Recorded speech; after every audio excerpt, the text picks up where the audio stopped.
Welcome back, Polar Pack. Leo here. Today's video is going to be a little bit different.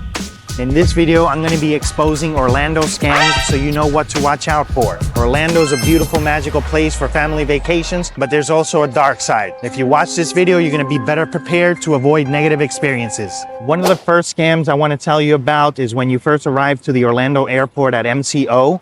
You need to watch out because there's a lot of fake Uber drivers. Once you get to your baggage claim area and you're heading out, you'll see some people standing there flashing their phone, and it'll say Uber, and they'll say Uber rides or looking for an Uber, but they're all fake Uber drivers. Uber does not work like that at all. Uber works through an app. You need to download it and preset it up before you go on vacation. You need to link your credit card to it.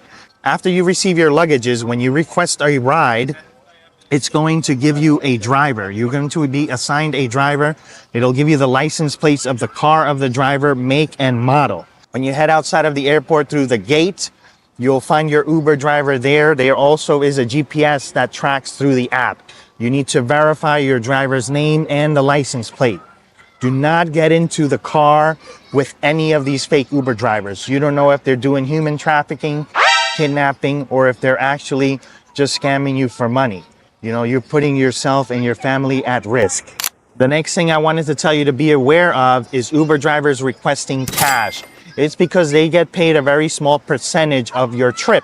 So say your trip from the airport to Disney costs $50, they're probably only getting $15. They might tell you, hey, how much is Uber charging you? And they might try to undercut them and say, if you pay me cash, I'll take 30.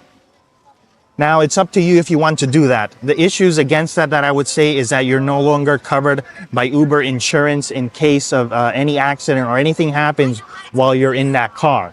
It's now a private transaction. It's not going through any companies, through any third parties. There's no insurance involved either. The last thing I wanted to tell you about the Uber drivers is that you'll see them in the app that they're not moving at all. And that is because they're trying to scam you out of a cancellation fee, which could be anywhere from $4 to $6 that they just got just for accepting the ride. So what you can do is you can cancel the ride early on. If you don't see them moving within the first 2 minutes, that is a red flag. You can go in and cancel and select the option, the driver is not moving at all, or the driver is not getting closer, then you won't be charged that cancellation fee. The yellow taxis, they're iconic all over the world. But you need to watch out for them because they like to overcharge. They're not using a meter. Now they have an app, all kinds of stuff. So most of the time, you're better off getting an Uber, using the app, or using Lyft. The next scam I wanted to talk to you about is phone or wallet pickpockets at bars and retail shops. At bars, what happens is when you're sitting here, you're having a drink, right? You put your phone on the side, you put your purse on the side, you're chatting with your friends here. You don't even notice. Somebody comes from behind and just takes the phone, or they reach in for the wallet out of your purse and take it with them, and then you don't even realize it till some time has passed because you're here chatting it about and having drinks. So that's something you need to watch out to. That also happens at retail shops because you're distracted looking at clothes or looking at items. They come up behind you, they come up in groups. Sometimes also at restaurants and bars, I heard that there's suspicion that the employees are actually involved as well. Because there was a case where a woman, her phone was stolen from the bar area at one of the restaurants here on International Drive. And when she reported it to police, they tried to get the footage. They said they had no cameras in that area or their footage wasn't working.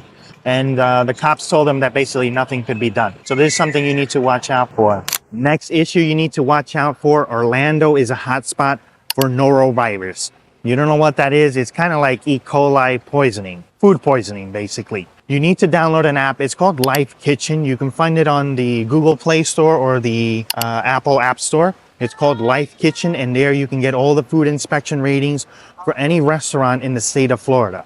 I also recommend that you look at Google reviews, you look at Yelp reviews. You don't want to go into any restaurant that people are saying maybe they've gotten sick there before, because what do you think is going to happen? You're going to get sick there too. And you don't want to visit a restaurant that has lower than a B rating on their food inspection report. The hotel pizza scam. If you're staying at any hotel or motel in any of the touristy areas of Orlando, you might see a little flyer for pizza on your room door, usually by the doorknob rolled up, or maybe taped onto the door or slipped under somehow.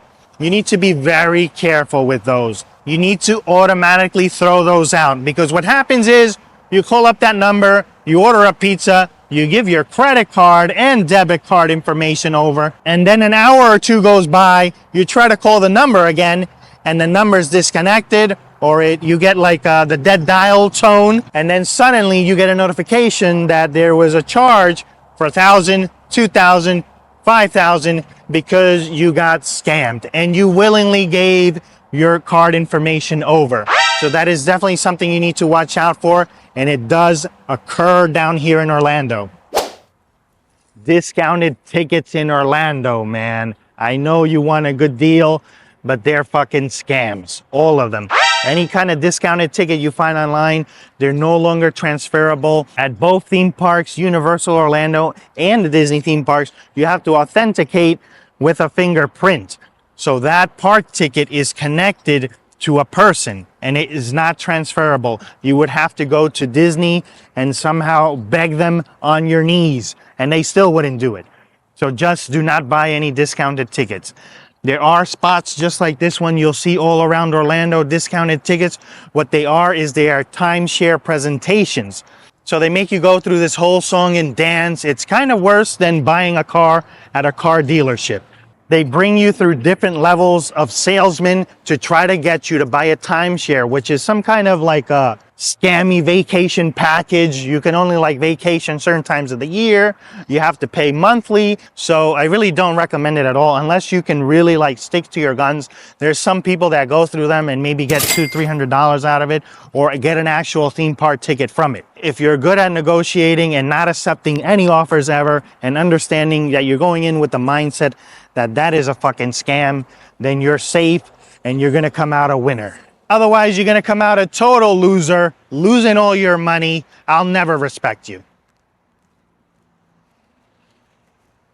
Food truck prices. There's tons of food trucks down here in Orlando. Before you place your order, make sure to ask for the price, because what happens is I've been scammed actually myself. One time when I purchased something, it was $20. The next time it was $30. I didn't pay any attention. You know, I'm just putting my card in there. I'm expecting it to not be too pricey. Another time my wife and daughter went to the same spot and it was almost $60. So make sure you always confirm your transaction before paying, and always ask for a receipt as well. I hope you found this video informative and it saved you from being scammed. We'll catch you guys in the next one.